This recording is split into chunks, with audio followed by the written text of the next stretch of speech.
From the United America Network, this is Varsity Vibes, your roundup of prep sports action and the voices from prep athletics all across Riverside County with Luke LaMonte. Now, here's Luke.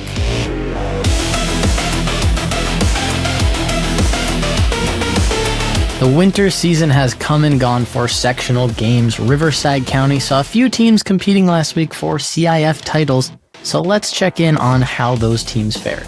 First up, we have girls basketball, a hot topic for us over the last few weeks on the show, and Murrieta Valley was the lone representative of the county against St. Margaret's in CIF championship games for girls basketball. However, the great but anticipated run of the Nighthawks would fall just shy of their ultimate goal. A 57-41 defeat on the doorstep of being champions will not finalize but certainly sting on their season. They will head to the state tournament now as they qualified for Division III. The record after the sectional stage is 20-12 overall in the season, impressive win record. A team that is an outstanding 11-1 at home, really impressive homestand. And they went 9-1 overall in league play to capture the Southwestern League title, averaging 51 points per game throughout the entire season stretch. They fall shy of that title game with that loss to St. Margaret's. Now jumping over to boys basketball.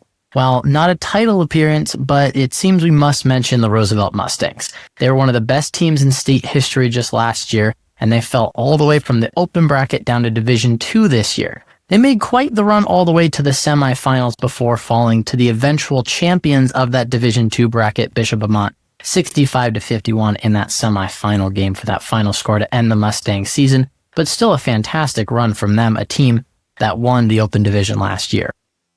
Now, falling just one division to Division III, the Murrieta Mesa Rams had punched their ticket to the final dance versus Alicio Niguel after double-digit wins all the way up until the semifinals versus Warren, where they won 63-56. And that championship game, the Rams, they would win the CIF title 65-58 to become your 2026 Division III CIF Southern Section boys basketball champions, heading off to state with some hardware, a 23-10 record over 2,100 points scored on the season, a 9-1 Southwestern League championship, and a rank of 40th in the state. An impressive season. Congratulations to those Murrieta Mesa Rams on their first ever boys basketball CIF title.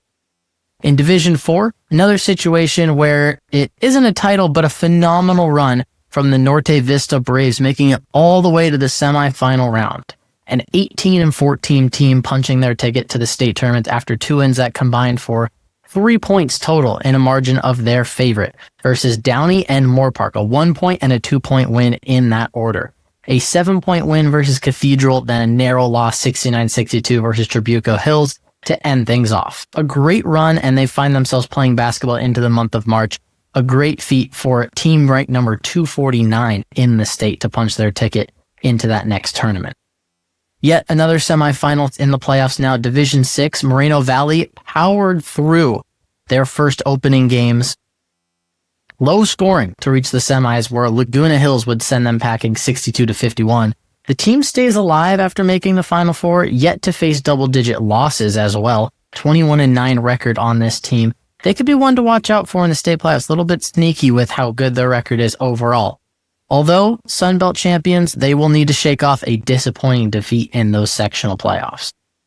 In the open division, the top bracket, Corona Centennial would fall in pool play to a Redondo Union 69-57.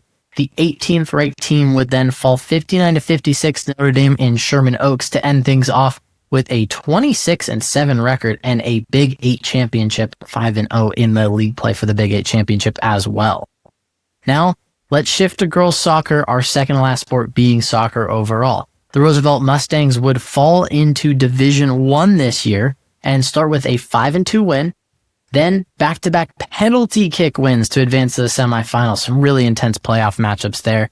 They would then defeat Notre Dame Sherman Oaks 4-1 to advance to the CIF title game.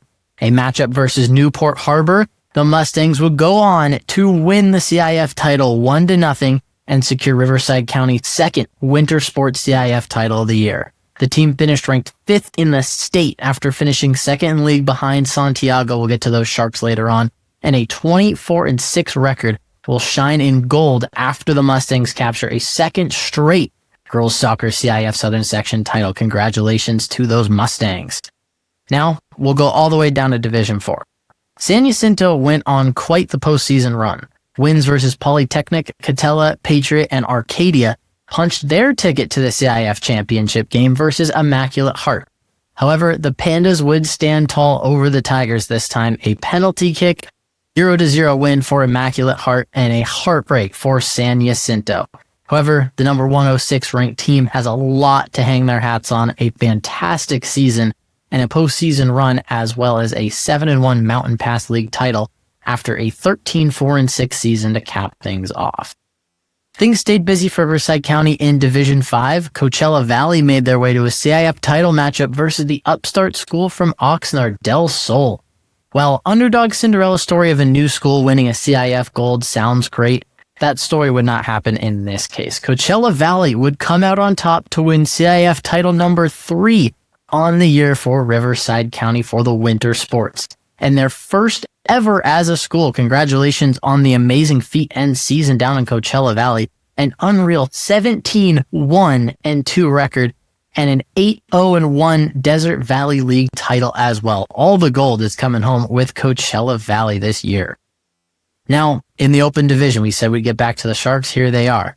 They would fall to eventual champion Santa Margarita in the opening games of the brackets.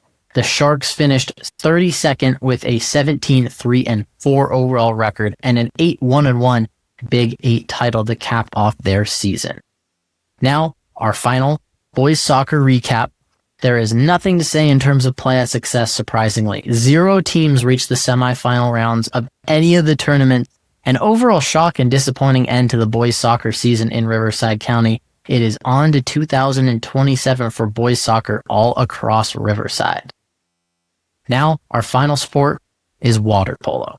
Splashing in the pool, girls water polo in Division 2. The semifinalists that made it, Murrieta Valley making a playoff run until they were stopped by Santa Barbara 8-6 in a close match. The Nighthawks finished 28th ranked and 21-9 with an 8-0 undefeated Southwestern League title in hopes of state playoff competition in the future.